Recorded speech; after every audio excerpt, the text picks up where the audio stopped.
This week I'm putting my final seeds of the season into the garden. Now, just like in the winter where I don't like to plant seeds in December and January because it gets too cold, I don't like to put seeds in the ground in June and July because it gets so hot around here. But the plant I'm putting in today loves the hot weather. It is going to be okra.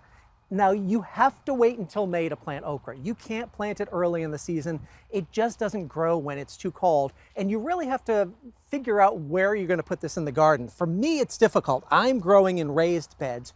Okra gets at least 6 feet tall. And so since I'm already planting them 3 feet above the ground, that means 9-foot tall plants. The last couple of seasons when I've planted them in the News13 garden, I let them grow until August or so, and once they get tall enough that I can't reach them, that's it, and I cut them down. And I'm waiting until May to plant them because okra needs warm soil temperatures. If the soil temperature is cooler than 65 degrees, the seeds are just not going to germinate. They will rot in the ground and you won't get any okra. In fact, okra likes it when the soil temperature is warmer than 70. And even in the past, I have tried to cheat okra. I've tried to grow seedlings inside where it's warm and then transplant them outside in April, and it simply doesn't work.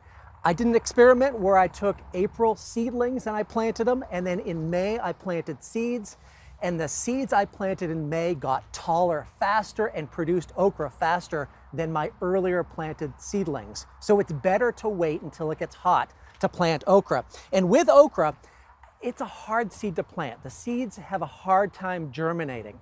So one of the things I do is the day before I plant okra, I get a mug of water and I put my seeds in there and I let them soak overnight. And that gets the hard shell of the seed a little bit softer, and it makes it a little easier for the seed to germinate. Also, one of the other things I like to do is I will put 3 seeds in each of my holes.